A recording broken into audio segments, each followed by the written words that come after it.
So welcome to LTX Telangana History and Culture classes by me, Viral Sharma. This is class number 10. So once again, I'm coming up with Telangana History and Culture classes. So ఇక్కడ నుంచి regular గా మీకు everyday Telangana history and culture సంబంధించిన class యొక్క updates ఉంటాయి. So with in 10 days లో syllabus ని మిగిలిన సిలబస్ అంతటిని ఖచ్చితంగా కవర్ చేస్తామని అయితే నేను చెప్తున్నాను. సో దాంతో పాటు Telangana complete pack for TSPSC group 1 and group 2 50% of తో మనకు వస్తుంది.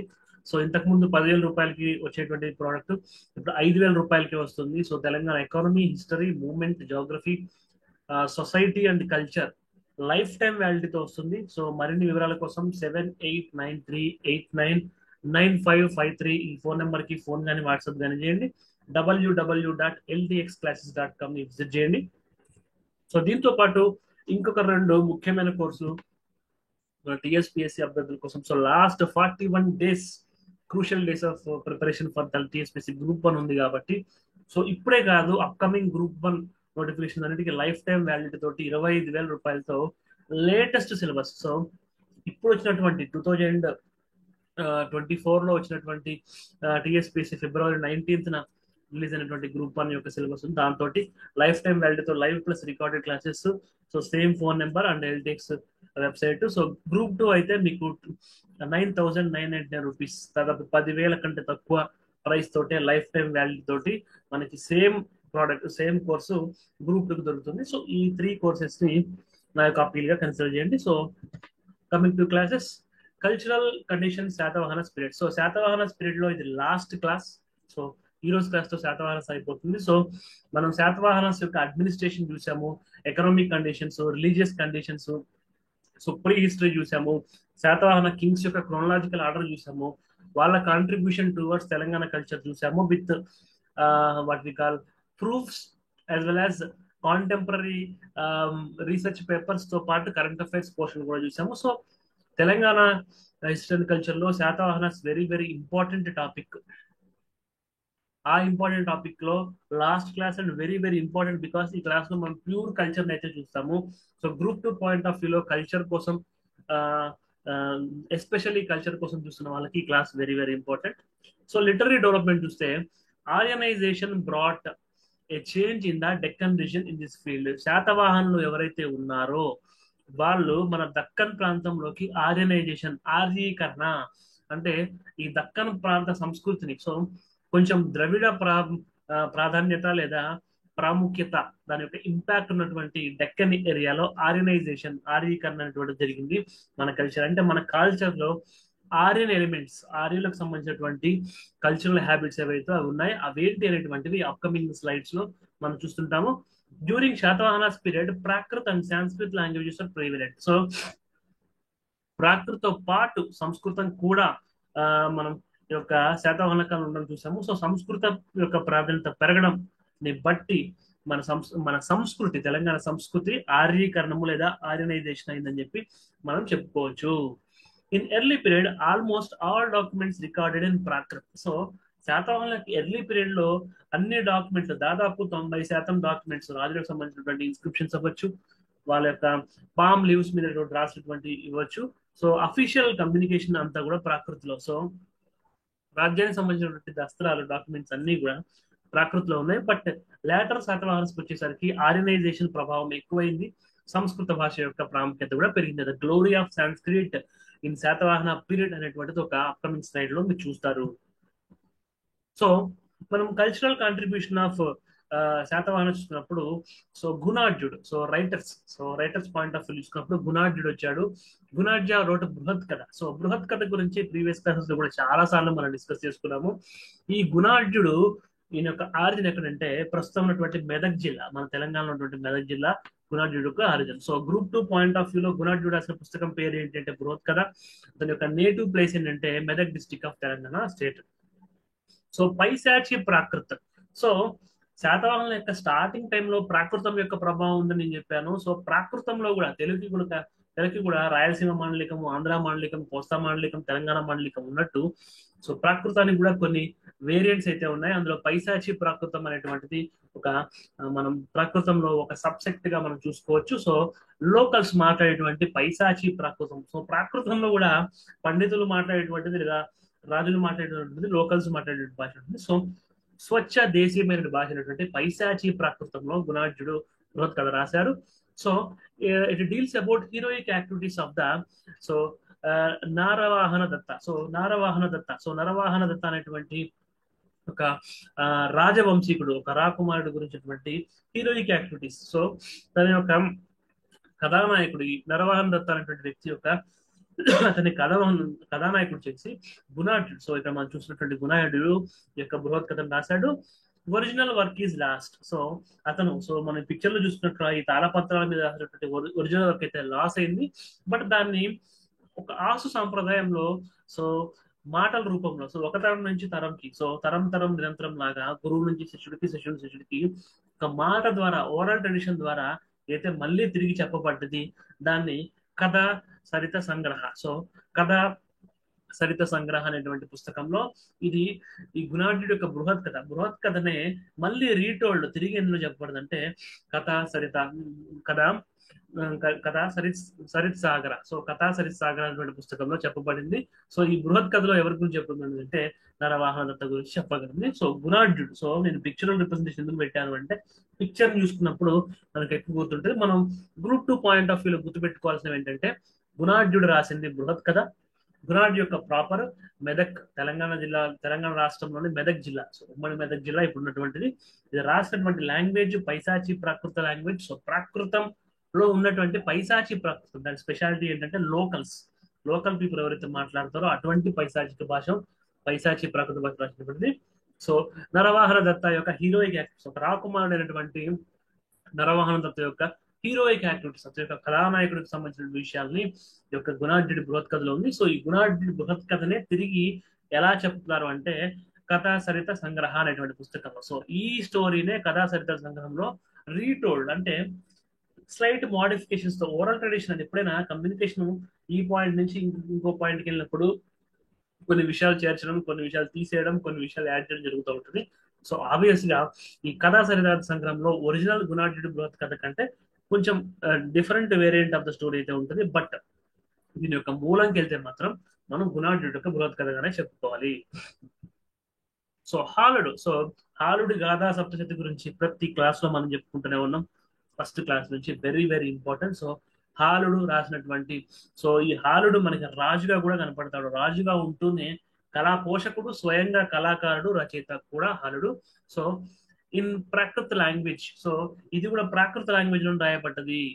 ఎలా అయితే బృహత్ కథ పైశాచి ప్రాకృతం రాయబడ్డదో హాలుడు రాసినటువంటి గాథా సప్తశతి కూడా ప్రాకృతంలోనే ఉంది. బట్ దీని యొక్క కథాంశం ఏంటంటే 700 ఎరోటిక్ వర్సెస్, ఒక 700 శృంగారపరమైనటువంటి పంక్తులు లేదా శృంగారపరమైనటువంటి పార్ట్స్ కింద ఏదైతే హాలు యొక్క గాథా సప్తశతి మనకి చూస్తాము. సో ప్రాకృత భాషలో 700 శృంగార పంక్తులతో కూడినటువంటి రచనగా మనం రాజైనటువంటి హాలుడు రాసిన గాథా సప్తశతిని మనం పేర్కొనొచ్చు. ప్రీవియస్ క్లాసెస్ లో గాథా సప్తశతి కవర్ పేజ్ మీరు చూశారు, అందుకే నేను మళ్ళీ దాన్ని పెట్టలేదు. సో హాలుడు యొక్క గాథా సప్తశతి అందరికీ తెలిసినటువంటిది. బట్ దానిలో ఉన్న కథాంశం 700 శృంగారపరమైనటువంటి పంక్తులు అని చెప్పి మనం చెప్పుకోవచ్చు. దాంతో పాటుగా రూరల్ లైఫ్ అండ్ ట్రెడిషన్స్ ని కూడా, పల్లె జీవితము, తెలంగాణలో ఉన్నటువంటి పల్లె జీవితము. సో మనం ఫిదా మూవీలో ఎట్లయితే చూసామో ఇప్పుడున్నటువంటి తెలంగాణ పల్లెని, ఆనాటి తెలంగాణ పల్లెలు మనం చూడాలంటే హాలుడి యొక్క గాథా సప్తశతిని చదవాలి. ఆనాడు ఉన్నటువంటి సంస్కృతిలో ఉన్నటువంటి శృంగార సంస్కృతి ఎట్లా ఉంది, సో ఆనాటి ప్రజలు ఎటువంటి ఈ యొక్క శృంగారాన్ని ఇష్టపడే వాళ్ళు, ఇట్లాంటివన్నీ కూడా ఒక 700 ఎరోటిక్ వర్సెస్ లో అవి డిస్క్రైబ్ చేయబడ్డాయి. సో శృంగారం గురించి మాత్రమే కాదు, పల్లె యొక్క సంస్కృతి లేదా అక్కడ ఉన్న ఆచారాల గురించి కాకుండా అచ్చ తెలుగు కూడా. So very very important. Telangana history and culture point of వ్యూలోనే కాదు, సో జూనియర్ లెక్చరర్స్ అవ్వచ్చు, తెలుగుకు సంబంధించిన ఎగ్జామ్స్ ప్రిపేర్ అయ్యే వాళ్ళు కూడా ఎవరైనా వింటున్నట్లయితే సో ఈ పాయింట్ మీద అటెన్షన్ పే చేయాలి. ప్యూర్ తెలుగు వర్డ్స్, అచ్చ తెలుగు పదాలు మనకి ఏదైనా ఒక ప్రాచీన రచనలో కనపడ్డాయి అంటే అది హాలుడి యొక్క Gatha Saptashati. Very very important. So పల్లె జీవితమే కాదు, శృంగారపరమైన అంశాలే కాకుండా అచ్చ తెలుగు యొక్క పదాలు కూడా ఇందులో ట్రేస్ అయ్యాయి. సైంటిఫిక్ గా లింగ్విస్టిక్స్ పాయింట్ ఆఫ్ వ్యూలో అవ్వచ్చు, లాంగ్వేజ్ యొక్క రీసెర్చ్ పాయింట్ ఆఫ్ వ్యూలో very very important thing. Glory of Pashupati and Gauri recited in Gatha Saptashati beginning and ending. Very very important. ఒక రకంగా చెప్పాలంటే నవరసాలు కూడా ఉన్నాయని మనం చెప్పుకోవచ్చు. సో ముఖ్యంగా మనం ఇంట్లో శృంగార రసం ఉంది, కథానాయకుడు కథానాయక మధ్య జరిగినటువంటి వాళ్ళ యొక్క పర్సనల్ కాన్వర్జేషన్స్ ఉంటాయి అనేటువంటి అవగాహనలోనే మనం వాళ్ళ యొక్క గాథా సప్తశతిని చూస్తాం. బట్ తెలుగుకు సంబంధించి దాని ప్రాముఖ్యత ఉంది. స్థానిక సంస్కృతులు ఆచారాలకు సంబంధించినటువంటి పాయింట్ ఆఫ్ వ్యూతోనే కాకుండా పశుపతి అంటే ఇప్పుడు మన శివుడి పేరుతో పూజిస్తున్నటువంటి పశుపతి అవ్వచ్చు, గౌరీ సో అతని భార్య అయినటువంటి గౌరీ అవ్వచ్చు. సో వాళ్ళకి సంబంధించినటువంటి రిసైటెడ్ వాళ్ళని అర్చించేటువంటి వాళ్ళ అర్చనలు కూడా గాథా సప్తశతి ముందు, గాథా సప్తశతి వెనక. సో ఇనీషియల్ చాప్టర్స్, సో ప్రారంభ అధ్యాయాల్లో ముగింపు అధ్యాయాల్లో కూడా పశుపతి మరియు గౌరి అంటే శివ పార్వతుల యొక్క అర్చనని మనం చూస్తాము. సో ఈ పుస్తకంలో ఒక శృంగారపరమైనటువంటి అర్చనే కాదు, ఒక ఆధ్యాత్మికపరమైన భావన కూడా ఉంది. సో ఒక సామాజిక లేదా చారిత్రక అంశాలే కాదు, ఒక భాషాపరమైన అంశాలు కూడా ఉన్నాయి. అండ్ ఇదన్నీ ముఖ్యంగా ఇంపార్టెంట్ అంటే సంస్కృతమైనటువంటి రాజభాష సంస్కృతంలో కాదు, ప్రాకృత భాషలో ఇది రాశారు. ఇది రాసింది కూడా మామూలు రచయిత కాదు, ఒక రాజు శాతవాహన యొక్క ఆరుడు రాసినటువంటి Gatha Saptashati. So group 2 point of వ్యూలో ఈ 6 పాయింట్లు, ప్రీవియస్ స్లైడ్ లో అయితే ఈ 5 పాయింట్లు గుణాఢ్యుడి గురించి, హాలుడు గురించి 6 పాయింట్లు. గ్రూప్ 1 పాయింట్ ఆఫ్ వ్యూలో కూడా ఈ పాయింట్లు గుర్తుపెట్టుకుంటే describe the contribution of Satavahana king Hala towards the culture of Telangana అన్నప్పుడు ఇంట్రడక్షన్ కంక్లూజన్ తో పాటు బాడీలో 6 పాయింట్లు పెట్టుకుంటే క్వశ్చన్ కి సరిపడా 150 వర్డ్స్ అయితే ఆన్సర్ మీకు వచ్చేస్తుంది. ఎంసీక్యూ పాయింట్ ఆఫ్ వ్యూలో కూడా different statements true or false లో ఇవి మనకి సరిపోతాయి. సో సో కుంత సో సో ఈ కుతూహల లేదా ఈ కుతూహల అనేటువంటి వ్యక్తి లీలావతి పరిణయ అనేటువంటి పుస్తకాన్ని రాశాడు. సో నేను ప్రతి క్లాస్ లో మీకు చెప్తున్నాను, నేను పుస్తకం వచ్చినప్పుడు పుస్తకం యొక్క కవర్ పేజ్ అయితే పెడుతున్నాను. సో లీలావతి పరిణయ అనేటువంటి వాటిని ఈ కుతూహలుడు రచించారు. ఇది కూడా ప్రాకృత భాషలోనే ఉంది. సో బృహత్ కథ అవ్వచ్చు, గాథా సప్తశతి అవ్వచ్చు, ఈ యొక్క లీలావతి పరిణయ ఇవన్నీ కూడా ప్రాకృత భాషలోనే ఉంది. సో శాతవాహన కాలంలో ఉన్నటువంటి ఆచార్య, సో ఇంట్రెస్టింగ్ ఏంటంటే బుద్ధిజం ఏదైతే బ్రాహ్మణికల్ రిలీజియన్ అవ్వచ్చు, బ్రాహ్మణికల్ కల్చర్ అవ్వచ్చు, దానికి అగెనెస్ట్ వచ్చినటువంటి బుద్ధిజం కి సంబంధించినటువంటి నాగార్జునుడు, సో ఆచార్య నాగార్జున రచనలు అయితే సంస్కృతంలో ఉంటాయి. కానీ ఒక వైదిక ధర్మానికి సంబంధించినటువంటి దేవి దేవతలు అవ్వచ్చు, వాళ్ళ యొక్క కల్చర్ అవ్వచ్చు, వాళ్ళ యొక్క భాష అవ్వచ్చు, వాళ్ళ యొక్క విధివిధానం అవ్వచ్చు, ఇవన్నీ ప్రాకృత భాషలో ఉన్నాయి. సో ఇది ఇనిషియల్ డేస్ ఆఫ్ శాతవాహనకు సంబంధించినటువంటి వాటిగా మనం చూడొచ్చు. సో ఈ భాషని బట్టి సో ఎర్లీ శాతవాహన యొక్క కాలంలో వచ్చినటువంటి పుస్తకాలు ఇవి మనం చెప్పుకోవచ్చు. The marriage of king Hala, so Gatha Saptashati రాసినటువంటి యొక్క హాలుడు యొక్క ఒక ప్రేమించాడు అని చెప్పేసి కూడా అంటారు వాళ్ళ యొక్క. సో ఆ దంపతులు, సో హాలుడు లీలావతి మంచి ప్రణయంలో గడిపేటువంటి వాళ్ళు అని చెప్పేసి మనం చరిత్రను చూస్తుంటాము. సో వీళ్ళ యొక్క వివాహానికి సంబంధించినటువంటి అంశాలు ఈ యొక్క లీలావతి పరిణయ అనేటువంటి పుస్తకంలో ఈ యొక్క కుతూహలుడు రచించాడు. Very very important. ఇది ప్రాకృత భాషలో ఉంది. దీని యొక్క థీమ్ వాళ్ళ యొక్క మ్యారేజ్, దీన్ని కుతూహలుడు రాసినటువంటి లీలావతి పరిణయంలో ఈ యొక్క విషయాలు ఉన్నాయని మనం చెప్పుకోవచ్చు. సో సర్వవర్మ యొక్క ప్రత్యేకత ఏంటంటే సంస్కృత వ్యాకరణం. సో అందుకే నేను పుస్తకం యొక్క కవర్ పేజ్ పెట్టాను. మనం మర్చిపోవడానికి స్కోప్ ఉండకూడదు. చాలా ఇంట్రెస్ట్ తో, చాలా ఇష్టంతో, టెన్షన్ లేకుండా, ఎగ్జామ్ ఇంకా 41 డేసే ఉన్నాయి, లేకపోతే 40 డేసే ఉన్నాయి, టెన్షన్ లేకుండా మనం పాయింట్ టు పాయింట్ ఒక నాలెడ్జ్ ఎక్వైర్ చేసే పాయింట్ ఆఫ్ వ్యూలో తెలంగాణ కల్చర్ నేర్చుకోవాలి. So Sarvavarma was the minister of king Hala. ఒక కింగ్ హాలా ఎవరైతే ఉన్నారో అతని యొక్క మినిస్టర్. సో శాతవాహనులు చూడండి, రాజులు కళా పోషకులు, కళాకారులు, రాజు దగ్గర పనిచేసే వాళ్ళు కూడా కళా పోషకులు మరియు కళాకారులు. అండ్ ఆ రాజ్యంలో ఉన్నటువంటి ఒక మామూలు కవి పండితులు, రచయితలు ఆ రాజుల్ని ఎంతగా ప్రేమించేవాళ్ళు, పూజించేవాళ్ళంటే వాళ్ళ యొక్క మ్యారేజెస్ ని బేస్ చేసుకుని లీలావతి పరిణయ లాంటి పుస్తకాలను కూడా రాసేవాళ్ళు.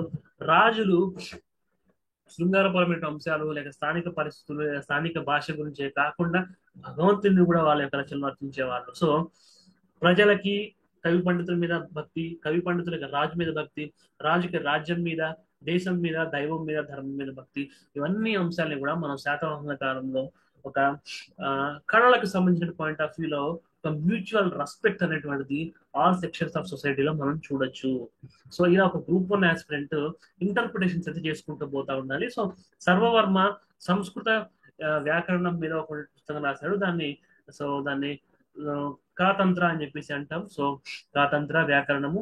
సో ముందే చెప్పుకున్నాము, ఎర్లీ శాతవాహనాస్ టైంలో ప్రాకృత భాష, లాటర్ శాతవాహనాస్ టైంలో సంస్కృత భాష అని చెప్పుకున్నాం. సో సర్వవర్మ టైంకి వచ్చేసరికి లాటర్ శాతవాహనాస్ అని కూడా మనం అర్థం చేసుకోవచ్చు. సో తెలంగాణ సంస్కృతి అవ్వచ్చు లేదా తెలంగాణ చరిత్ర అవ్వచ్చు, ప్రతిదీ పూసగుచ్చినట్టు ఉండదు, ప్రతిదీ పిన్ పాయింటెడ్ గా ఉండదు, ఇది ఇంతే అని ఉండదు. మనకి ఉన్నటువంటి స్టాండర్డ్ రిసోర్సెస్ అవ్వచ్చు, ఒక standard prepositions, Telugu academy book అయినా బిఆర్ అంబేద్కర్ ఉపనిషత్ బుక్ అయినా, వాటిలో ఉన్నటువంటి ఒక కోర్ థీమ్ ని పట్టుకొని మన ఇంటర్ప్రిటేషన్స్, ఒక హెల్దీ ఇంటర్ప్రిటేషన్స్ ని కాంట్రవర్సీకి పోకుండా మనం చేసుకోవచ్చు. అందుకే నేను ఆ సోర్సెస్ నుంచి ఉన్నటువంటి పాయింట్స్ ని ఇంటర్ప్రిటేషన్ చేసేసి ఇది సంస్కృతంలో ఉంది, సర్వవర్మ సంస్కృత వ్యాకరణం రాశాడు. సో ఎర్లీ టైంలో ప్రాకృతం వాడారు, దాంట్లో కూడా పైశాచి ప్రాకృతం లోకల్ భాష. సో కాబట్టి ఆ పైశాచి ప్రాకృతం వాడు రాసినటువంటి సో ఈ పుస్తకం కులార్జునుడి యొక్క బృహత్ కథ అంటే ఇది సామాన్య ప్రజలకు చాలా దగ్గరగా ఉంది. అంటే కవి పండితులు మామూలు ప్రజలతో ఇంటరాక్ట్, సో మామూలు ప్రజల యొక్క జీవితం దగ్గర నుండి చూశారు. ఇవన్నీ ఒక హెల్దీ ఇంటర్ప్రిటేషన్స్ గా చూసుకుంటాం. అదేవిధంగా సర్వవర్మ కూడా ఈ కాతంత్ర వ్యాకరణము అనేటువంటి సంస్కృత వ్యాకరణం రాశారు అంటే ఇది లాటర్ పీరియడ్ చెందినటువంటి వ్యక్తి అని చెప్పి మనం అర్థం చేసుకోవచ్చు. So glory of Sanskrit. So ఇప్పటి వరకు పైశాచిక భాష లేదా పైశాచిక ప్రాకృతం ఉన్నటువంటి కథా వస్తువులు, వాటిలో ఉన్నటువంటి కథానాయకులు, రాజు యొక్క మంత్రి ఎలా అయితే కాంట్రిబ్యూట్ చేసి చూసాము, సంస్కృతం ప్రవేశించినప్పటికీ శాతవాహనుల యొక్క కల్చర్ ఎట్లా ఉంది ఆ టైంలో చూస్తే, in later phase of Satavahana period Sanskrit was also developed. So శాతవాహనులు బౌద్ధానికి ఎలాగైతే ఆదరణ ఇచ్చారో, జైనానికి ఎలాగైతే ఆదరణ ఇచ్చారో, సో జైనం రాజుల యొక్క ఆదరణ ఉన్నప్పటికీ ప్రజలు అంటే ఈ గిరిజనులు, సో అడవుల్లో ఉన్నటువంటి ఆదివాసులు అవ్వచ్చు, సో గ్రామాల్లో ఉన్నటువంటి ఇప్పటి భాషలో చెప్పాలంటే బీసీ కులాలు అవ్వచ్చు, గృహస్థులు ఎక్కువగా ఆదరించలేదు జైనంలో ఉన్నటువంటి ఫిలాసఫీని. బట్ రాజులు బౌద్ధాన్ని జైనాన్ని ఈక్వల్ గానే ఆరాధించారు. అదేవిధంగా వైదిక మతము లేదా బ్రాహ్మణ మతం లేదా ఇప్పుడు భాష చెప్పాలంటే సనాతన ధర్మము లేదా హిందూ మతాన్ని కూడా ఈక్వల్ గా చేసి ఆరాధించారు. సో ఒక మతాన్ని, అన్ని మతాల్ని ఎంత ఈక్వల్ గా ఆరాధించారో అన్ని భాషలకు కూడా. సో ముందుగా ప్రాకృతాన్ని ఆ ఆదరించినప్పటికీ పోను సంస్కృతం లాటర్ ఫేజ్ లో సంస్కృతాన్ని కూడా బాగా అభివృద్ధి చేశారు. ఇది మనకి ప్రూఫ్ ఏంటి అంటే ఒకటి మాటలు కాదు, జునాగర్ రాక్ ఇన్స్క్రిప్షన్ లో మనకి రుద్రదమన్ వేయించినటువంటి జునాగర్ రాక్ ఇన్స్క్రిప్షన్ లో సాంస్క్రిట్ భాష ప్రస్తావన అయితే ఉంది. సో సాంస్క్రిట్ భాష ఉంది. So famous Mahayana Buddhist philosopher, Mahayana యొక్క తెగ లేదా మహాయాన సెక్ట్కి చెందినటువంటి బుద్ధిస్ట్ ఫిలాసఫర్, ఒక బౌద్ధ తత్వవేత్త అయినటువంటి యజ్ఞశ్రీ జాతకర్ణికి కాంటెంపరీ సమకాలీకుడైనటువంటి ఆచార్య నాగార్జునుడు రాసినటువంటి ప్రజ్ఞ పరమిత్ర ఆయన అనే పుస్తకము, సో మాధ్యమిక సూత్రం అనేటువంటి పుస్తకము, రత్నావళి, ఈ మూడు పుస్తకాలు కూడా మనకి సంస్కృత భాషలోనే ఉన్నాయి. సో ప్రజ్ఞా పరమిత్ర శాస్త్ర అనేటువంటిది ఈ మహాయాన బుద్ధిజానికి బేసిక్ డాక్టర్ అయిన ఒక ఫౌండేషన్ స్టోన్ గా మనం చూసుకోవచ్చు. At vihara of valley of Krishna river. So so చైత్యాలు, విహారాలు అని చెప్పి మనం చూస్తుంటాము. అటువంటి కృష్ణా రివర్ లో ఉన్నటువంటి ఒక విహారాలో మనకి ఈ ప్రజ్ఞాపరమిత్ర శాస్త్రం అనేటువంటి పుస్తకాన్ని ఆచార్య నాగార్జునుడు, సో యజ్ఞశ్రీ శాతకర్ణి కాంటెంపరీగా ఉన్నటువంటి, సో యజ్ఞశ్రీ శాతకర్ణి వరకు వచ్చేటప్పటికి సంస్కృతం యొక్క ప్రభావం పెరిగింది. ఒక బౌద్ధ ఫిలాసఫర్స్ ని కూడా రాజులు చూసేవాళ్ళు సమంగా. రాజులు స్వయంగా వైదిక మతంని అనుసరిస్తున్నప్పటికీ కూడా ఒక బౌద్ధ సన్యాసుల్ని, బౌద్ధ తత్వల్ని కూడా చూసేవాళ్ళు. అందులోనే ఆచార్య నాగార్జునుడు మహాయాన బుద్ధిజానికి సంబంధించినటువంటి వ్యక్తి. సో హీనయానం, మహాయానం అని చెప్పేసి రెండు మనం ఇండియన్ హిస్టరీ పాయింట్ ఆఫ్ వ్యూలో చూస్తాం. సో వాటికి సంబంధించిన టాపిక్ వచ్చినప్పుడు హీనయానానికి మహాయానానికి తేడాలు లేదా వాటి యొక్క సిమిలారిటీస్, వాళ్ళకి అలా ఎందుకు విడిపోవాల్సి వచ్చింది, ఇవన్నీ కూడా సో బుద్ధిస్ట్ కౌన్సిల్స్ అటువంటి చర్చలు మనం ఆ టాపిక్ వచ్చినప్పుడు మనం చెప్పుకుంటాం. ఇక్కడైతే మనకి ఆచార్య నాగార్జున హీనయాన బుద్ధిజం సంబంధించినటువంటి వాడు అని చెప్పి చెప్పుకుంటాం. సో మహాయాన బుద్ధిజం సంబంధించినటువంటి వాడని చెప్పేసి చెప్పుకుంటాము. అతను ప్రజ్ఞాపరమిత్ర శాస్త్ర అనేటువంటి పుస్తకము, మాధ్యమిక సూత్రం అనేటువంటి పుస్తకము, Ratnavali, very very important group 2 point of వ్యూలో ఇవన్నీ కూడా సంస్కృత భాషలోనే రాశాడు. దీనికి ప్రూఫ్ ఏంటి అంటే జునాగర్ ఇన్స్క్రిప్షన్ లో రుద్రధర్మాన్ని వేయించినటువంటి దాంట్లో ఈ సంస్కృత భాష సంబంధించినటువంటి ప్రూఫ్స్ అయితే మనం చూస్తుంటాము. Art and architecture. So new chapter in the history of Deccan architecture. So మన దక్కన్ ప్రాంతం యొక్క ఆర్కిటెక్చర్ కి సంబంధించినటువంటి వాళ్ళు, సో వాస్తుకళ అవ్వచ్చు, శిల్పకళ అవ్వచ్చు, వీటిల్లో ఒక కొత్త అధ్యయనం. సో ఇక్కడ మనం చూస్తే రాకట్ ఆర్కిటెక్చర్, వెస్ట్రన్ డెక్కన్ అంటే ఈ యొక్క మహారాష్ట్ర, గోవా, కర్ణాటక యొక్క వెస్ట్ కోస్ట్, ఇవన్నీ కూడా మనకి వెస్ట్రన్ డెక్కన్ కింద మనం చెప్పుకుంటాము. So brick built structures, eastern Deccan Andhra Pradesh యొక్క కోస్తా తీరము, మన తెలంగాణ టచ్ అయ్యేటువంటి ఏరియాలు, ఈ యొక్క రాయలసీమ ఏరియాలు అన్ని కూడా ఈస్టర్న్ డెక్కన్ కిందకి మనకు వస్తాయి. సో ఇక బ్రిక్ కట్ అంటే ఇటుకని కట్ చేసి, అంటే ఆ రాయిని కట్ చేసి, సో రాక్ కట్ అంటే ఒక పెద్ద కొండ లేదా గుట్టని కట్ చేసుకుంటూ చేసేటువంటి రాక్ కట్ ఆర్కిటెక్చర్ అవ్వచ్చు, సో బ్రిక్ కట్ ఆర్కిటెక్చర్ అవ్వచ్చు. ఈ యొక్క రెండు కేటగిరీస్ గా శాతవాహనుల కాలంలో మన డెక్కన్ యొక్క ఆర్కిటెక్చర్ ని రెండు రకాలుగా మనం విభజించుకోవచ్చు. So primary consist of Buddhist monuments. ఒక బౌద్ధ కళాఖండాలు లేదా బౌద్ధ కళాక్షేత్రాలు మనం చూసుకున్నట్లయితే స్తూపాలు అనేటువంటివి వాటి యొక్క బేసిస్ గా మనం చూస్తుంటాము. So a structure with relics. So బౌద్ధ మతానికి సంబంధించినటువంటి అవశేషాలతో కూడినటువంటి ఒక నిర్మాణాన్ని మనం స్తూపాలు అని చెప్పేసి అంటుంటాము. విహారాస్ అంటే మీటింగ్ హాల్స్, చైత్యాస్ అంటే ప్రేయర్ హాల్స్. సో ఇక్కడ మనం చూసాము. సో విహారాస్, సో ఈ యొక్క మీటింగ్ హాల్స్ లో ఈ ప్రజ్ఞాపరమిత్ర శాస్త్రం అనేటువంటి పుస్తకాన్ని ఆచార్య నాగార్జున, సో మహాయాన బుద్ధిజానికి చెందినటువంటి ఈ యొక్క ఆచార్య నాగార్జునుడు ఒక ప్రేయర్ హాల్లో, మనకైతే ఒక మీటింగ్ హాల్లో ఈ ప్రజ్ఞాపరమిత్ర శాస్త్రం అనేటువంటి దాన్ని అతను రచించాడు. సో ఇక్కడ మనం చూసాం విహారాస్ అంటే మీటింగ్ హాల్స్, చైత్యాస్ అంటే ప్రేయర్ హాల్స్. సో చైత్యాస్ అంటే చిత్తము, అంటే భగవంతుడి మీద చిత్తాన్ని పెట్టడం, అలా గుర్తుపెట్టుకోవాలి. ప్రేయర్ హాల్స్ అంటే ప్రార్థనా స్థలాలు, చైత్య అంటే చిత్తాన్ని భగవంతుడి యందు ఉంచడం అని గుర్తుపెట్టుకోవాలి. విహారాస్ అంటే విహరించడము. సో మీటింగ్ హాల్స్, ఎక్కువ మంది ఒక సభాస్థలిని విహారాస్ అని అంటాము, ఒక ప్రార్థనా స్థలిని చైత్యాస్ అని చెప్పి అంటాము. సో బుద్ధిస్ట్ మాన్యుమెంట్ లో మనకి స్తూపాలు, సో బౌద్ధానికి సంబంధించిన అవశేషాలతో కూడినటువంటి నిర్మాణాన్ని స్తూపాలే అంటాము. సో ఈ బౌద్ధానికి సంబంధించినటువంటి విషయాలు మాట్లాడుకునేటువంటి ప్లేస్ ని విహారాస్ అంటాము. సో వాటికి సంబంధించినటువంటి రిచువల్స్ పర్ఫామ్ చేసేటువంటి ప్రదేశాల్స్ ని చైత్యాస్ అని రేపు అంటాము. సో కార్లే చైత్య అంటే కార్లే ప్రార్థనా మందిరం అనేటువంటిది ఒక మోస్ట్ ఫేమస్ గా మనం ఒక బుద్ధిజానికి సంబంధించినటువంటి దానిగా చెప్తాము. So brick built స్తూపాస్. So eastern, మనం తెలంగాణ యొక్క ప్రాంతము శాతవాహనుల యొక్క ఈస్టర్న్ డెక్కన్ లో ఉంది కాబట్టి మనం బ్రిక్ బిల్ట్ స్తూపాసే మన ప్రాంతాలు, అంటే ఆంధ్ర తెలంగాణలో మనకి బ్రిక్ కట్ ఈ యొక్క సో బ్రిక్ బిల్ట్ స్తూపాస్ అయితే మనకు దొరుకుతాయి. సో ఇక్కడ మనం క్లాసిఫై చేసుకున్నాము. రాక్ కట్ ఆర్కిటెక్చర్ అంటే కొండల్లో గుట్టలు ఉన్నటువంటి వాటిని ఒక సింగిల్ రాక్ ని కట్ చేసి చేసేటువంటి ఒక కళాఖండాలు లేదా స్తూపాలని రాక్ కట్ ఆర్కిటెక్చర్ అంటాము. అదే ఇటుకల్ని మనం కనుక కట్ చేసి చేసేటువంటి వాటిని బ్రిక్ బిల్ట్ స్ట్రక్చర్స్ అని అంటాము.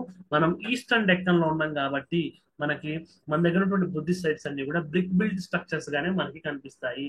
సో వెస్ట్రన్ ఇందాక చెప్పినట్టు మహారాష్ట్ర అవ్వచ్చు, గోవా అవ్వచ్చు, కర్ణాటక అవ్వచ్చు, ఆ యొక్క కోస్తా తీరాల్లో వెస్ట్ కోస్ట్ ఉన్నటువంటి వాటికి రాక్ కట్ ఆర్కిటెక్చర్ ఉంటది. సో మన దగ్గర అమరావతి ఆంధ్రప్రదేశ్ ఇప్పుడు ప్రజెంట్ క్యాపిటల్ ఉన్నటువంటి రీజియన్.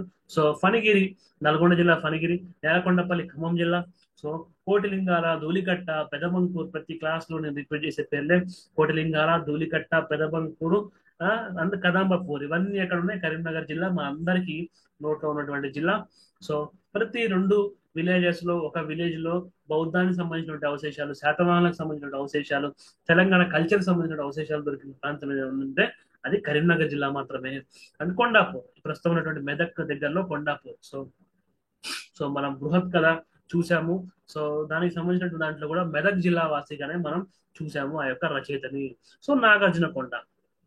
సో అమరావతి, ఫణిగిరి, నల్గొండ జిల్లా, మనకు తెలిసిన పేరు నల్గొండపల్లి, ఖమ్మం జిల్లా. రిపీటెడ్ గా వస్తున్నటువంటి సైట్సే Kotilingala, Dhulikatta, Pedabankur, Kodambur, Kondapur, Nagarjunakonda etcetera. So group 2 point of వ్యూలో సో ఈ brick cut architecture eastern coast లో ఉంది అని ఒక పాయింట్. ఈ బ్రిక్ కట్ ఆర్కిటెక్చర్ ఉన్న సైట్స్ సో బుద్ధిస్ట్ రిలీజన్ సంబంధించిన ఇంకొక పాయింట్. వాటి యొక్క పేర్లు అమరావతి, ఫణిగిరి, నేలకొండపల్లి, కోట్లింగాల, ధూళికట్ట, పెదబంకూర్, కడంబపూర్, కొండాపూర్ అండ్ నాగార్జునకొండ. ఇవన్నీ మనం గుర్తుపెట్టుకోవాలి. చైత్యాస్ అంటే ప్రేయర్ హాల్స్, విహారాస్ అంటే మీటింగ్ హాల్స్. సో ప్రతి లైన్, ప్రతి పాయింట్ వెరీ వెరీ ఇంపార్టెంట్. చూడడానికి ఈజీగా అనిపించినప్పటికీ పీపీటీ చేయడానికి చాలా టైం పడుతుంది, ఎక్స్ప్లెనేషన్ చేయడానికి కూడా చాలా టైం పడుతుంది, బుక్స్ రిఫర్ చేయాలి. కాబట్టి మీరు చేయాల్సిన పనల్లా జస్ట్ స్క్రీన్ షాట్ తీసుకుని వీడియోని మళ్ళీ వింటున్నాం. సో ప్రతి పాయింట్ ని గుర్తుపెట్టుకోవడము. ఎంసీక్యూస్ లో మీరు మాక్ టెస్ట్ లో ఏ ఇన్స్టిట్యూట్ లో మాక్ టెస్ట్ లో వస్తున్నా, ప్రీవియస్ ఇయర్ క్వశ్చన్ సాల్వ్ చేస్తున్నా, ఈ పాయింట్లు కనుక వస్తే తప్పు పెట్టద్దు, పెడితే మిస్టేక్ మీదే. సో స్తూపాస్ పాయింట్ ఆఫ్ వ్యూ, స్తూపాస్ అని చెప్పిన ఒక బుద్ధిస్ట్ రిలిక్స్, బౌద్ధానికి సంబంధించిన అవశేషాలు ఉండేటువంటి ప్రదేశాన్ని యొక్క స్తూపాలు అంటాం. సో మునుల గుట్ట కల్చర్ చెప్పినప్పుడు స్టార్టింగ్ క్లాస్ లో చెప్పినటువంటి ప్లేస్ ఈ మునుల గుట్ట. సో మనకి సాంచి స్తూపం ఎట్లా ఉంటుందో తెలంగాణలో ఉన్నటువంటి స్తూపాలు కూడా అట్లనే ఉంటాయి. సో మన మునుల గుట్ట అనేటువంటిది ఒక మినీ సాంచి. సో తిరుమలకి ద్వారకా తిరుమల ఉన్నట్టు సమ్మక్క సారక్క జాతర, మేడారం తిరుగుతాయి. ప్రతి ఊర్లో కూడా మేడారం గద్దలు. సో ఆ, ఇల్లందు అవ్వచ్చు, మహబాద్ అవ్వచ్చు, హైదరాబాద్ అవ్వచ్చు, ఎక్కడైనా ఆ ఆ పరిసర ప్రాంతాలు, ఆ చుట్టుపక్కల ఉన్న జిల్లాల్లో కూడా సమ్మక్క సారక్క గద్దెలు ఉంటాయి. సో సేమ్ అదే విధంగా సాంచి స్తూపం ఎట్లుంటుందో మన మునుల గుట్టలో కూడా అటువంటి బౌద్ధ స్తూపాలే ఉంటాయి.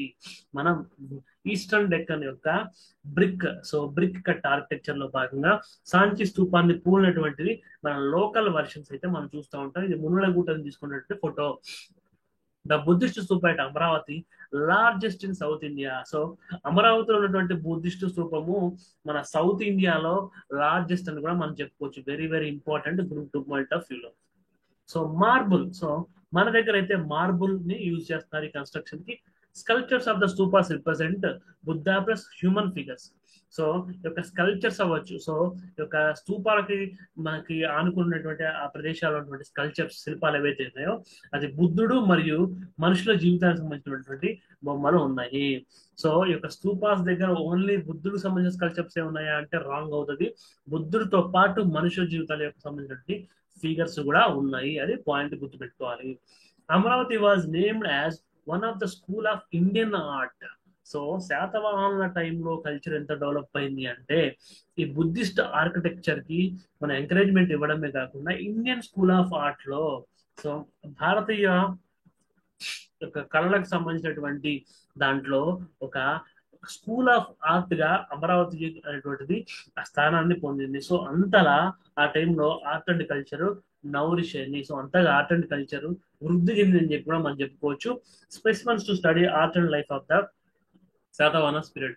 సో ఆ కాలంలో ఉన్నటువంటి బుద్ధిస్ట్ స్తూపాలు, శాతవాహన బుద్ధిస్ట్ స్తూపాలు అవ్వచ్చు, లేదా అమరావతి స్కూల్ ఆఫ్ ఆర్ట్ అనేటువంటిది శాతవాహన చరిత్ర చదవడానికి ఒక స్పెసిమెన్స్, సో ఒక మనకి ఒక ఉదాహరణగా నిలబడ్డదని చెప్పి కూడా మనం చెప్పుకోవచ్చు. సో పెయింటింగ్, శాతవాహనంలో పెయింటింగ్స్ కి మన ఎగ్జాంపుల్స్, సో ఎగ్జాంపుల్స్ కింద అప్పుడు పెయింటింగ్స్ ఇలా ఉన్నాయని చెప్పడానికి స్లైడ్ లో చెప్పాను. సో మనకి ఇవి అజంతా కేవ్స్ లో దొరికినటువంటి పెయింటింగ్స్ గా మనం చూసుకోవచ్చు. వీళ్ళు శాతవాహన రాజులు పెయింటింగ్ ని కూడా ప్యాటర్నైజ్ చేశారు. ఎలా అయితే బుక్స్ లిటరేచరే కాదు, బుద్ధిస్ట్ స్తూపాలే కాదు, స్కల్ప్చర్సే కాదు, ఇన్స్క్రిప్షన్సే కాదు, ఒక పెయింటింగ్ అనేటువంటి కళ కూడా మనకి దాదాపు బీసీ, సో బిఫోర్ క్రైస్ట్ అవ్వచ్చు, లేదా క్రీస్తు యొక్క స్టార్టింగ్ ఇయర్స్ లో అవ్వచ్చు, ఒక శాతవాహన రాజులు పెయింటింగ్ ని కూడా ప్యాటర్నైజ్ చేశారని చెప్పి కూడా చెప్పుకోవచ్చు. 9 to 10 of the Ajanta cave paintings are classical examples of their contribution. So మనకి ఈ అజంతా కేవ్స్ లో దొరికినటువంటి 9 to 10 పెయింటింగ్స్ ఏవైతే ఉన్నాయో మనకి ప్రూఫ్ విట్నెస్ తోటే మనం మాట్లాడుతున్నాము, ఊరికే మాట్లాడదు. అవి శాతవాహనులు పెయింటింగ్ ని ప్యాటర్నైజ్ చేశారని చెప్పడానికి ఎగ్జాంపుల్స్ గా, వాళ్ళ యొక్క కాంట్రిబ్యూషన్ చిహ్నాలుగా మనం వాడుతూ ఉన్నాము. Mastery over perfect human anatomy. So వీళ్ళు ప్యాటర్నైజ్ చేశారు, అజంతా కేవ్స్ లో పెయింటింగ్స్ ఉన్నాయి, బట్ వాటి గొప్పతనం ఏంటి అని మనం అడిగినప్పుడు, so what is the greatness of paintings during the Satavahanas period, లేదా what is the contribution of Satavahanas in painting అని చెప్పి అడిగినప్పుడు, మనం కాంట్రిబ్యూషన్ లో భాగంగా, దాని గ్రేట్నెస్ లో భాగంగా హ్యూమన్ అనాటమీ, ఇప్పుడు నన్ను మీరు వీడియోలో చూస్తున్నారు, సో నా యొక్క జుట్టు అవ్వచ్చు, కళ్ళు చెవులు ముక్కు అవ్వచ్చు ఎంత క్లియర్ గా అనిపిస్తున్నాయో. సో చూడండి ఆ రోజు, సో కొన్ని వందల సంవత్సరాల వెనకాల పెయింటింగ్ లో కూడా ఆ రాజుల యొక్క ఫోటో మనకి ఎంత క్లియర్ గా అనిపిస్తుంది. సో హ్యూమన్ అనాటమీ, కళ్ళు చెవులు ముక్కు శరీర భాగాలు, బయటికి కనిపించే బాహ్య శరీర భాగాలు చాలా అద్భుతంగా వాళ్ళు అయితే చిత్రీకరించడం. Judicious alliance in the composition, ఆ యొక్క రంగుల అద్దికలో కూడా జుడిషియస్, చాలా యాప్ట్ గా, చాలా క్యాలిక్యులేటెడ్ గా యొక్క కాంపోజిషన్ అయితే మనం చూస్తున్నాం. Create an illusion in depth. So నిజంగా మనిషే వచ్చాడు అనేటువంటి ఇల్యూజన్ ని మనకు క్రియేట్ చేస్తుంటారు. So modelling are the characteristics of the Ajanta paintings. శరీర భాగాల్ని చాలా సున్నితంగా క్లియర్ కట్ గా ఉండడము, రంగుల అద్దెకలో మంచి ప్రమాణాలని పాటించడము, ఒక ఇన్ డెప్త్ అనాలిసిస్ తోటి పెయింటింగ్స్ చేయడం, ఇవన్నీ కూడా శాతవాహనస్ యొక్క పెయింటింగ్స్ యొక్క లక్షణాలుగా మనం చెప్పుకోవచ్చు. Very very important. ప్రతి పాయింట్ గ్రూప్ 2 పాయింట్ ఆఫ్ వ్యూలో గుర్తుపెట్టుకోవాలి. ప్రతి పాయింట్ వెనక ఉన్నటువంటి ఇంటర్నల్ మీనింగ్, ఆ ఇంటర్ప్రిటేషన్, ఆ యొక్క సమకాలికలతో కూడినటువంటి కంపారిజన్ ని గ్రూప్ 1 పాయింట్ ఆఫ్ వ్యూలో గుర్తుపెట్టుకోవాలి. అంతేగాని గ్రూప్ 1 యూజ్ వద్దా, గ్రూప్ యూజ్ వద్దా అని ఎక్కువ మనలో మనం తపన సంఘర్షణ పడద్దు. యాజ్ ఇట్ ఈజ్ గా చదివి గుర్తుపెట్టుకోవడం గ్రూప్ 2 కి, విత్ అనాలిసిస్ చదివి వేరే రాజులతో, వేరే రాజ్యాలతో, వేరే కళలతో కంపేర్ చేసుకుంటూ ఒక వే ఫార్వర్డ్, ఒక సొల్యూషన్ ఇచ్చేటువంటి thought process group 1 answer writing point of వ్యూలో పెట్టుకోవాలి. So once again I'm repeating, no need to confuse about how to utilise my content. Content ని చదవండి, ఎక్కువ టైం ఉన్నప్పుడు ఎక్కువ అనాలిసిస్ చేయండి. గ్రూప్ 1 ప్రిలిమ్స్ కి, గ్రూప్ 1 మెయిన్స్ కి, గ్రూప్ 2 కి, అన్ని ఎగ్జామ్స్ కి పనికి వచ్చేటువంటి content. So cause of fine arts was promoted. So ఈ level of in depth paintings మనం చూస్తున్నాము అంటే ఊరికే లాభం లేకుండా చేయరు, రాజు యొక్క పోషణ లేకుండా చేయరు. అంత హ్యూమన్ అనాటమీని, జుడిషియస్ యూజ్ ఆఫ్ కాంపోజిషన్ అవ్వచ్చు, ఇన్ డెప్త్ వ్యూస్, మనకి ఎక్స్ప్రెసివ్ పెయింటింగ్స్ వస్తున్నాయంటే పెయింటర్స్ ని రాజులు ప్రోత్సహించారు. కాబట్టి cause of fine arts promoted అని చెప్పేసి మనం కంక్లూజన్ కి రావచ్చు. అందుకే నేను బోల్డ్ చేసి ఆ లైన్ లో పెట్టాను.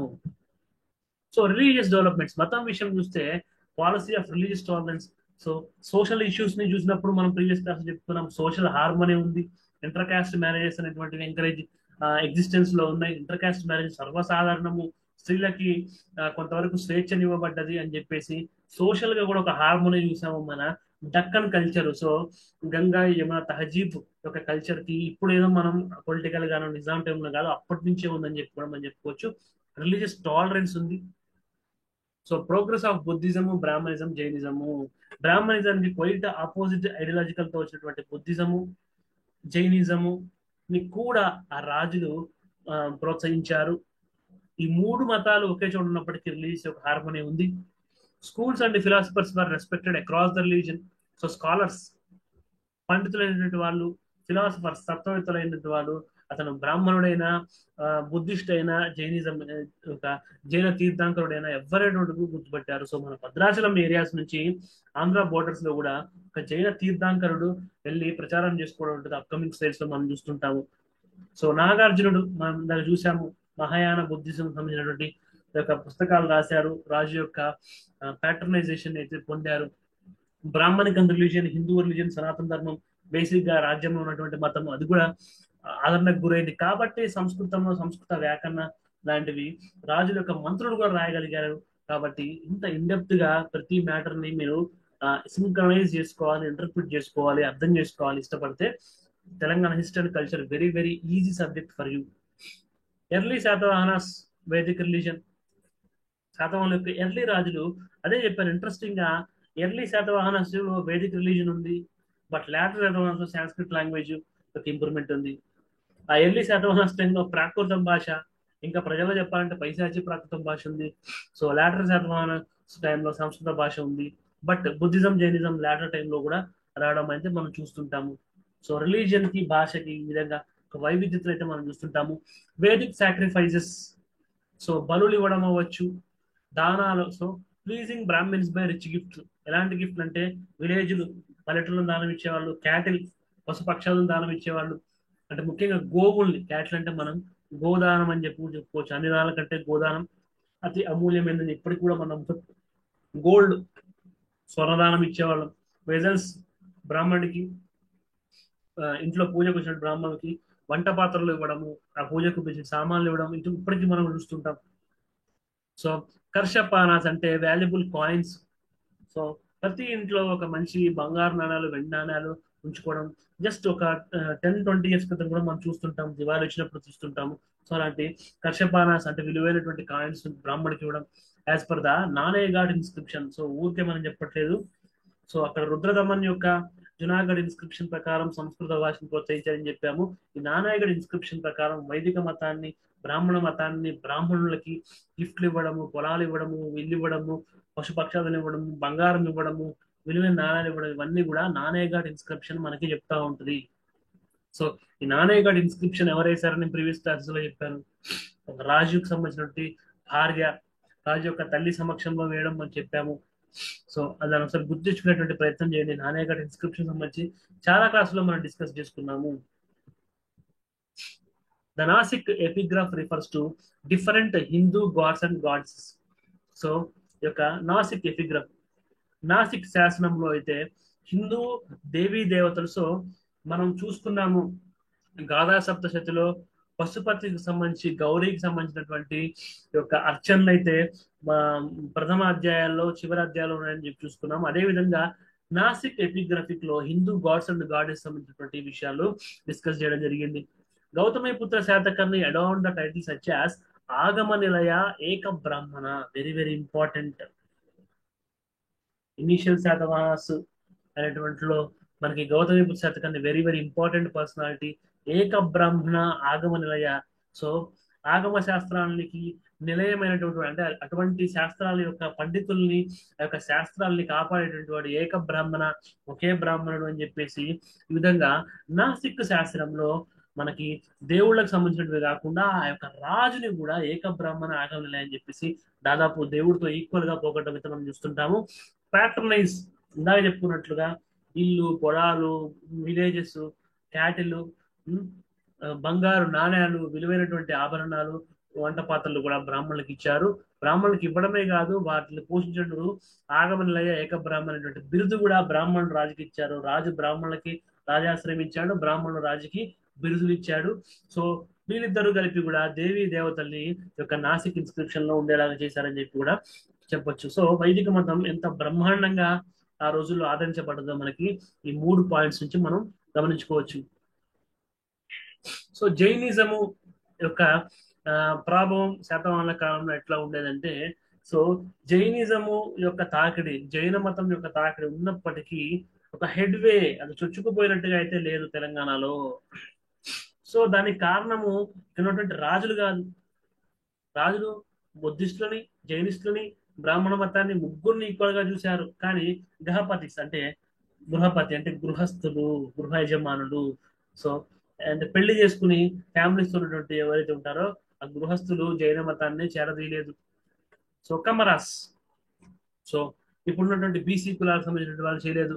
వనిజాస్, ఇప్పుడున్నటువంటి ఎస్టీలు అంటే అడవుల్లో ఉండేటువంటి వనజాతుల వాళ్ళు కూడా ఈ యొక్క మతాన్ని చేరదీయలేదు. ఉమెన్ ఫోక్స్, స్త్రీలు కూడా చేయలేదు. ఎందుకంటే జైన మతంలో ఈ దిగంబర, శ్వేతంబర అని చెప్పేసి కష్టమైన పద్ధతులు, ఉపవాసాలు, సేమ్ బ్రాహ్మణ మతము లేదా సనాతన ధర్మం ఉన్నటువంటి కొన్ని కొన్ని ఆచార సంప్రదాయాలు మళ్ళీ రిపీట్ అయ్యాయి. సో జైన మతం ప్రాక్టికల్ గా, సో క్యాబేజీని కానీ లేకపోతే క్యారెట్ ని అందిస్తే ఆ రూట్స్, పంటకున్నటువంటి రూట్స్ లో కూడా క్రిములు చచ్చిపోతాయని చెప్పేసి కొన్ని కాయగూరలు తినకపోవడము, కొంతమంది అయితే ఏం తిన్నా కానీ ప్రకృతికి, పర్యావరణానికి ఇబ్బంది ఉందని చెప్పి ఏమి తినకుండా ఆకలి తెచ్చుకోవడం, ఇలాంటి extreme ends of the religion ని తెలంగాణ గడ్డ మీద ఉన్నటువంటి మన సంస్కృతికి మన ప్రజలైతే ఆదరించలేదని చెప్పుకోవచ్చు. దీనికి రాజు నుంచి రెసిస్టెన్స్ లేదు, రాజ్యం నుంచి నిర్బంధం లేదు. కానీ సో రాజ్యంలో ఉన్నటువంటి సామాన్య ప్రజలు, గృహస్థులు, సో కష్టపడి పనిచేసే వాళ్ళు, వనాల్లో ఉండేటువంటి వాళ్ళు, స్త్రీలు, వీళ్ళెవ్వరు కూడా ఒక మామూలు ప్రజలైతే జైన మతానికి సంబంధించి ఆదరణ అయితే చేయలేదు. బట్ 10th జైన్ తీర్థంకర్ అని చెప్పాను కదా, సీతారానంద. సో ఇటు ఈ సీతారానంద అనేటువంటి యొక్క ఈ తీర్థంకర మన భద్రాచలము, సో ఉమ్మడి ఖమ్మం జిల్లా, ఎప్పుడైతే భద్రాద్రి కొత్తగూడెం జిల్లా నుంచి యొక్క తెలంగాణ నుంచి ఆంధ్ర ప్రాంతానికి వెళ్ళి చెప్పేసి ఒక జైన మతాన్ని ప్రాపగేట్ చేసుకున్నారు, ప్రచారం చేసుకున్నారు. So Sitarananda very very important group 2 point of వ్యూలో సీతారానంద. ఎందుకంటే 10th తీర్థంకర, ఇది కూడా గుర్తుపెట్టుకోవాలి, పేరు గుర్తుపెట్టుకోవాలి, అసలు 10వ తీర్థంకర గుర్తుపెట్టుకోవాలి. ఎందుకంటే రేర్ గా దొరికిన ఇన్ఫర్మేషన్ నుంచి బిట్లు రావడానికి అవకాశం ఉంది. Buddhism able to receive strong foot hold in Telangana. ఎందుకంటే తెలంగాణ సంస్కృతి అవ్వచ్చు, తెలంగాణ యొక్క సంప్రదాయం అవ్వచ్చు, దీనికి బుద్ధిజం అయితే సింక్ అవుతుంది. చాలా లిబరల్ గా ఉండేటువంటి బుద్ధిజం సింక్ అవుతుంది. జైనిజము వైదిక మతానికి వ్యతిరేకంగా పుట్టినప్పటికీ, అది కూడా ఈక్వాలిటీని కోరుకున్నప్పటికీ దాని యొక్క ఎక్స్ట్రీమ్ ఎండ్స్ ఉండడం వల్ల జైనిజం ఇక్కడ సక్సెస్ అవ్వలేకపోయింది. The Bavari story in Suttapita. So Buddhism point of వ్యూలో కనుక మనం చూసుకున్నట్లయితే ఈ భావరి అనేటువంటి కథ ఇన్ సుత్తనిపాద, ఈ సుత్తనిపాదలో ఉన్నటువంటి భావరి యొక్క కథ అండ్ కథా వస్తు సంగ్రహం refers to the spread of the Buddhism in Andhradesa. So కథా వస్తు సంగ్రహము అనేటువంటి పుస్తకం నుంచి ఈ యొక్క బావరి కథ నుంచి ఈ యొక్క ఆంధ్రదేశము లేదా మన తెలంగాణ ప్రాంతము ఆంధ్ర ప్రాంతంలో బుద్ధిజం ఎట్లా స్ప్రెడ్ అయిందని చెప్పడానికి రెండు లిటరీ సోర్స్ ఏంటంటే బావరి కథ ఒకటి, కథా వస్తు సంగ్రహం. సో కథా వస్తు సంగ్రహం గురించి కూడా మనం ప్రీవియస్ క్లాస్ లో కొంత చర్చించుకున్నాము. ఈ బావరి స్టోరీ ఏంటంటే, ఈ Bavari who is the head of who heard of Buddha, బుద్ధుడి గురించి విన్నాడు. సో బుద్ధుడి యొక్క గొప్పతనాన్ని విని అతను ఒక 14 మంది డిసిపుల్స్ ని, so Magadha to hear the teachings of the Buddha. So బుద్ధుడి యొక్క గొప్పతనాన్ని తెలుసుకుని ఒక 16 మందిని మగధకి పంపిస్తాడు. ఏంటంటే బుద్ధిజం గురించి మరింత తెలుసుకుందాం అని చెప్పి చెప్తాడు. అదే బావరి యొక్క కథ. సో బావరి అనేటువంటి వ్యక్తి బుద్ధుడి యొక్క గొప్పతనాన్ని విని అతని యొక్క 16 మంది శిష్యుల్ని మగధకు పంపిస్తాడు. ఏంటంటే బుద్ధిజం సంబంధించిన టీచింగ్స్ ని విని రమ్మని చెప్పేసి. సో ఆ బావరి కథలు అవ్వచ్చు, కథా వస్తు సంగ్రహం, ఈ రెండు సోర్సెస్ ద్వారా ఒక ఆంధ్రదేశంలో, మన తెలంగాణ ప్రాంతం ఆంధ్ర ప్రాంతంలో బుద్ధిజం ఎట్లా స్ప్రెడ్ అయిందని మనం తెలుసుకోవచ్చు. At that time the Buddha was preaching at Venuvana in Vaishali. So ఈ వేణువాన అనేటువంటి వైశాలికి రాజ్యానికి సంబంధించిన వేణువాన అనేటువంటి ప్లేస్ లో అతను ప్రీచింగ్ చేస్తా ఉన్నారు. సో మతానికి సంబంధించిన విషయాలు చెప్తుంటే ఆధ్యాత్మిక విషయాన్ని ప్రీచింగ్ అంటాము. నార్మల్ గా ఇప్పుడు నేను మీకు చెప్తున్నాను కల్చర్ హిస్టరీ, దీన్ని టీచింగ్ అంటాం. సో వేణువాన వైశాలి దగ్గర వేణువానలో ప్రీచ్ చేస్తున్నప్పుడు తన శిష్యులకి ఈ యొక్క 16 మంది భావరి పంపించినట్టు వాళ్ళు వెళ్తారు. The disciples who are impressed by the preachings of Buddha got convert into Buddhism. ఈ భావరి పంపించినట్టు 16 మంది శిష్యుల్ని బుద్ధిజం గురించి వింటామని చెప్తే ఆ యొక్క వైశాలి వెళ్తారు, వాళ్ళు ఆ వేణువానకి వెళ్తారు. అతని యొక్క టీచింగ్స్ కి ఇంప్రెస్ అయ్యి బౌద్ధంలోకి వాళ్ళు కన్వర్ట్ అయిపోతారు. అందుకే ఈ బావరి కథ మనకి చరిత్రలో నిలిచిపోయింది. ఆ బావరి కథ నుంచే మనకి ఆంధ్రదేశంలో బుద్ధిజం ఎట్లా స్ప్రెడ్ అయిందని చెప్పేసి మనకి తెలుస్తా ఉంది. సో మన తెలంగాణలో ఉన్నటువంటి బుద్ధిస్ట్ సైట్స్ అంటే ఒక బౌద్ధ ఆరామ స్థలాలు, సో ఒక బౌద్ధ మతానికి సంబంధించిన స్థలాలు ఏవైతే ఉన్నాయని చూసుకుంటే, సో మళ్ళీ అవే పేర్లు ఫణిగిరి నల్గొండ జిల్లా, నేలకొండపల్లి ఖమ్మం జిల్లా, కోటిలింగాల ధూళికట్ట పెదబంకూరి కరీంనగర్ జిల్లా, కొండాపూర్ మెదక్ జిల్లా, నాగార్జున కొండ. సో ఇవి మనకి మ్యూజియంస్ లో దొరికినటువంటి వస్తువులు. సో మీరు జూమ్ చేసి కనుక చూస్తే డిపార్ట్మెంట్ ఆఫ్ హెరిటేజ్ తెలంగాణ ఉంది. సో మన క్లాసులు ఏది చెప్పినా ఒక అథెంటిక్ సోర్సెస్ నుంచి, స్టాండర్డ్ టెక్స్ట్ బుక్స్ నుంచే చెప్తాము. కాంట్రవర్సీకి వెళ్ళాము, హెల్తీ ఇంటర్ప్రిటేషన్స్ చేసుకుంటాము. ఎగ్జామ్స్ పాయింట్ ఆఫ్ వ్యూలో పనికి వచ్చే వాటిని మళ్ళీ చెప్పుకుంటాము.